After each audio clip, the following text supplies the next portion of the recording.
So துலாம் ராசிக்கு வந்து பார்த்திங்கன்னா உங்களது ராசியாதிபதி சுக்கிரன் அது வந்து நீச்சபங்க ராஜயோகம் சொல்லுவோம். ஸோ அந்த மாதிரி வந்து திடீர்னு அதிர்ஷ்டங்கள், திடீர்னு வந்து வராத காசு வர்றது, இந்த மாதிரி விஷயங்கள்லாம் இருக்கும். பட் இருந்தாலும் அது 12 நீச்சபங்க ராஜயோகம் 8ஆம் தேதி 12 தேவையில்லாத மன உளைச்சலும் சின்ன சின்ன விரயங்களும் ஏற்படுறதுக்கான வாய்ப்பு. கொஞ்சம் கவனமாக இருக்கணும்.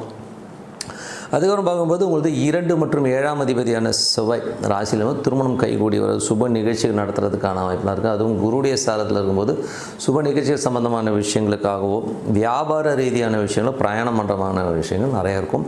3 மற்றும் 6ஆம் அதிபதியான குரு 9இல் உச்சமாக இருக்கும்போது வெளியூர் வெளிநாடு வேலை கிடைக்காமல் இருக்கவங்களுக்கு வெளிநாடு வேலை கிடைக்கிறதுக்கான வாய்ப்புகள் ரொம்ப நல்லா இருக்குது. நல்ல பிரயாணங்கள்லாம் நல்ல லாபங்கள் வர்றதுக்கான வாய்ப்பு. அப்பா சம்பந்தமான விஷயங்கள் ஏதாவது வழக்குகள் இருந்தால் அதெல்லாம் கிளியர் ஆகிறதுக்கான வாய்ப்பு ரொம்பலாம் இருக்குது. ஆனால் என்னென்னா அப்பாவுடைய உடல்நலம் சம்மந்தமான விஷயங்களை கொஞ்சம் கேர்ஃபுல்லாக பார்த்துக்கணும். இது வந்து ஒரு 15 நாள் தான். ஸோ அதுக்கப்புறம் மே 15க்கு மேலே தானே வச்சுப்போமே. ஸோ அதனால் அந்த 15 நாள் கொஞ்சம் கேர்ஃபுல்லாக இருக்கணும். அதுக்கப்புறம் பார்க்கும்போது 4 மற்றும் 5ஆம் அதிபதியான சனி. ஸோ 4 மற்றும் 5ஆம் அதிபதி சனி வந்து பார்த்திங்கன்னா 5இல் வக்கரமாக இருக்கும். தாயாரோட விஷயம் நல்ல நன்மைகள், நிலபுலங்கள் சம்மந்தமான விஷயங்கள்லாம் வந்து பார்த்திங்கன்னா நல்ல நன்மைகள் நடக்கிறமான விஷயங்கள் தான் கொஞ்சம் ஸ்லோ டவுனாக நடக்கணும்.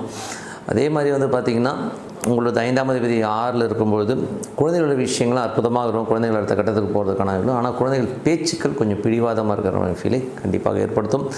7ஆம் அதிபதியான செவ்வாய். ஸோ 7ஆம் அதிபதியான செவ்வாய் வந்து பார்த்திங்கன்னா உங்களுக்கு வந்து 2இல் இருக்கும்பொழுது நல்ல ஒரு ஏற்றங்கள் சுப நிகழ்ச்சி நடத்துறதுக்கான வாய்ப்புலாம் இருக்குங்க. ஸோ அதெல்லாமே ரொம்ப நல்லா இருக்குது. ஸோ அதுவும் ராசியிலே இருக்குது. ஸோ ராசியிலே இருக்கும்போது சுப நிகழ்ச்சிகள் நடத்துறதுக்கான, அதுவும் குருவுடைய சாரத்தில் இருக்கும்போது சுப நிகழ்ச்சிக்கான நிறைய ட்ராவல் பண்ணுறமான விஷயங்கள்லாம் அற்புதமாக இருக்கும்.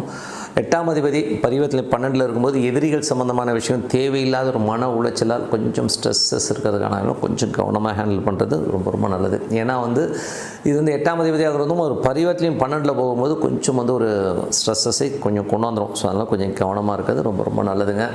9ஆம் அதிபதி பரிவர்த்தனை 12இல் இருக்கும்போது பிரயாணங்களில் நல்ல லாபங்கள், நல்ல ஏற்றங்கள் வர்றதுக்கான வாய்ப்பு இருக்குது. அப்பா சம்மந்தமான விஷயங்களில் கொஞ்சம் விரயங்கள் ஏற்படலாம். கொஞ்சம் கவனமாக இருந்துக்குங்க. அதுக்கப்புறம் 10ஆம் அதிபதியான சந்திரன் வந்து பார்த்திங்கன்னா முதல் 2 நாள் தொழில் ரீதியான விஷயங்களில் சின்னதாக செலவு ஏற்படும். அதுக்கப்புறம் எல்லாமே சிறப்பாக நடப்படுறதுக்கான வாய்ப்பு ரொம்ப நல்லா இருக்குது.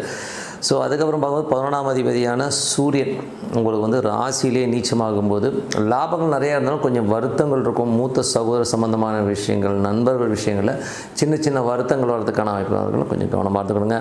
ஸோ மற்றபடி என்னங்க இதுவரை பார்த்தது பொது பலன்கள். இப்போ பார்க்கும்போது தசா